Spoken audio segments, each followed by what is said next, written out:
नमस्कार, the AIIMS kitchen मध्ये आपल्या सगळ्यांचं स्वागत आहे। आज आपण आळीव हे कांद्याच्या बियाप्रमाणे तसेच नाचणीसारखे लाल असतात।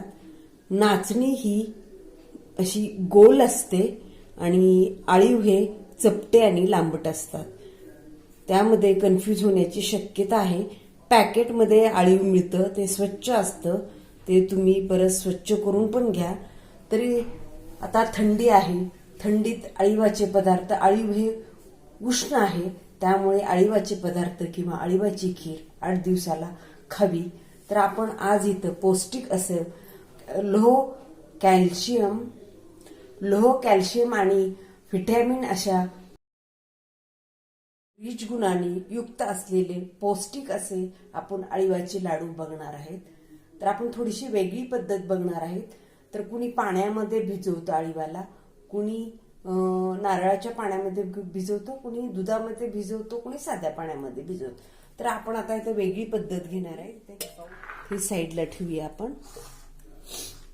भरपूर ह्याच्यात फॉलिक ऍसिड वगैरे असतं, व्हिटॅमिन असतं, कॅल्शियम असतं, लोह असतं, तर वाढण्यास मदत होते। तर ह्या बाउलमध्ये आपण 1 वाटी मी आळीव घेतलाय, छोटी 1 वाटी आहे। ह्याच्याबरोबर आपण खीर पण करून दाखवणार आहेत। तर ह्याच्यामध्ये 1 छोटी वाटी मी आळीव टाकली आहेत। तर त्यामध्ये 2 वाट्या ओलं खोबरं, होऊन घेतलेलं खोबरं आहे। आपण हे रात्रभर भिजवून ठेवणार आहेत। फ्रीज मध्ये ठेवा ना बाहेर ठेवा। आणि ह्याच्यामध्ये 1 वाटी गूळ, गुळाचे जर खडे असतील तर त्यामध्ये विरघळून जातील। आणि हे आपण मिक्स करून घेऊन ह्याच्यामध्ये 1 अर्धी वाटी पाणी टाकणार आहेत। ओल्या खोबऱ्यामध्ये भिजतं आणि मस्त असे लाडू होतात। हे बघा, अशा प्रकारे आपण हे ह्याच्यात गुळाचे खडे तर असतील तर हे सगळे विरघळून जातील। झाकण लावून आपण हे रात्रभर आपण फ्रीज मध्ये ठेवणार आहेत। तर हे भिजवलं होतं, आता आपल्याला दुसऱ्या दिवशी लाडू बनवायचे। हे बघा, छान भिजलेलं आहे, गुळाचे खडे पण ह्यात विरघळलेले आहेत। त्या तुम्हाला म्हटलं ना, मी खीर पण बनवून दाखवणार आहे। तर हे 2 चमचे आळीव मी पाण्यात भिजू घातलेत। 1 तासासाठी आपल्याला हे भिजू घालायचे आहे। तर हे मी अगोदरच भिजू घातले। आता तुम्हाला तुमच्या घरातल्या मेंबर प्रमाणे किती खीर करायची त्याप्रमाणे तुम्ही दूध थोडंसं आटवायला ठेवा। मी दूध 1 अर्धा पाऊण लिटर दूध आटवायला ठेवलेलं आहे। कपाने मेजरमेंट करून घेतले तरी चालतं। तर आता आपण गॅसवर आपण कढई ठेवली आहे आणि कढईमध्ये आपल्याला 1 टेबलस्पून असं तूप टाकायचं आहे। तूप मेल्ट झालेलं आहे। तर ह्या तुपामध्येच आपण सगळं मिश्रण भिजलेलं मिश्रण आपण टाकणार आहे तुपामध्ये। आता हे मिश्रण आपण छान असं परतून घेणार आहे। सुरुवातीला हे मिश्रण जड जातं, गुळाचे काही खडे राहिले असतील तर ते मेल्ट होतील। आळीवचे लाडू किंवा आळीवची खीर बाळंतपणात पण खूप चांगली, खाल्ल्यावर बाळ दष्टपुष्ट असं स्ट्रॉंग होतं बाळंतपणात खाल्ल्यानंतर। परत त्याच्यात फॉलिक ऍसिड, व्हिटॅमिन, कॅल्शियम आणि लोह भरपूर प्रमाणात असतं। त्यामुळे लहानांपासून अगदी वयस्कर माणसापर्यंत हे लाडू खावे। खीर हिवाळ्यात अवश्य 8-8 दिवसाला खावी। फॉलिक ऍसिडचं भरपूर प्रमाण असतं, त्यामुळं ॲनिमिया पण होऊ शकत नाही। आळीव आणि भूक कमी लागते, वेट लॉस पण होतो, हा पण एक फायदा आहे। हे बघा, मस्त असं आपलं भाजत आलेलं आहे हे मिश्रण। जोपर्यंत ह्याच्यामधलं मॉइश्चर संपत नाही तोपर्यंत हे आपण भाजून घ्यायची। आणि जे ड्रायफ्रुट्सचे काप थोडे खिरीसाठी पण ठेवूया आणि थोडे ह्याच्यामध्ये पण टाकूया. जे करूया वेलची पूड, थोडीशी वेलची पूड खिरीला ठेवूया. हे बघा मस्त असे हे झालेले आहे ह्याच्यातलं. आता ह्याला आपण 10 ते 15 मिनिट वाफ देऊन घेणार आहेत आणि झाकून ठेवणार आहेत. आणि अधूनमधून आपण 2-2 मिनिटांनी चेक करायचं. झाकण ठेवूया. हे पहा 2-2 मिनिटांनी आपण काढून हलवूया.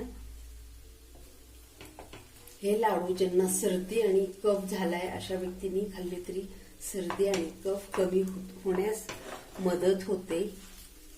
हे लाडू कोणी खाऊनी तर हे लाडू प्रेग्नन्सी मध्ये 8 महिन्यापर्यंत खाऊनी आणि थायरॉइडच्या व्यक्तींनी खाऊनी.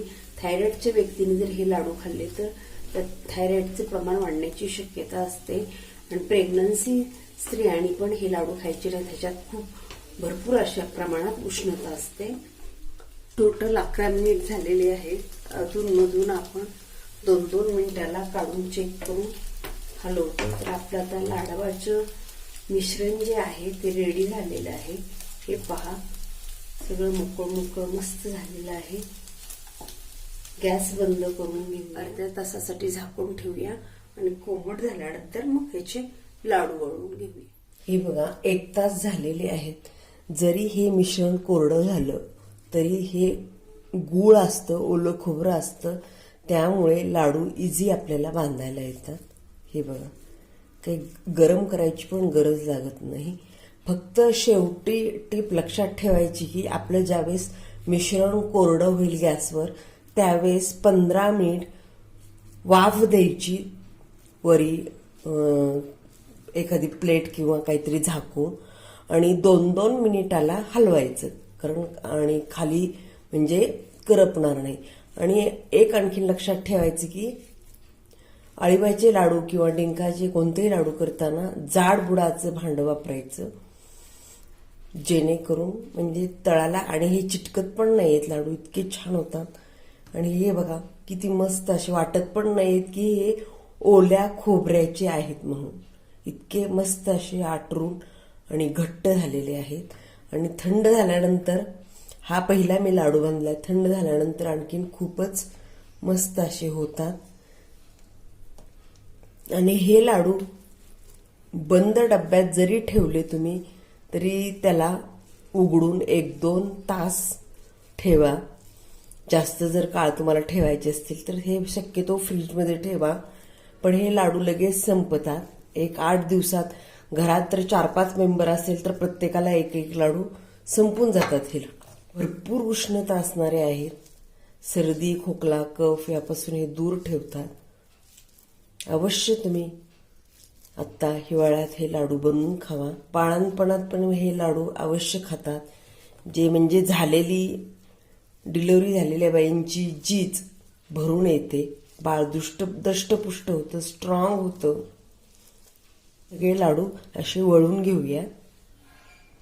ह्याला बिलकुल तूप नाही टाकलं तरी चालतं, पण ते कढईला सुरुवातीला चिटकुणी म्हणून आपण 1 चमचे तुपाचा वापर केलेला आहे.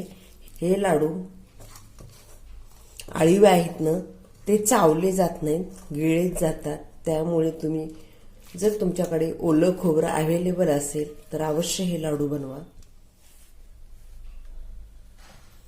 हे पहा आपले लाडू वळून झालेले आहेत.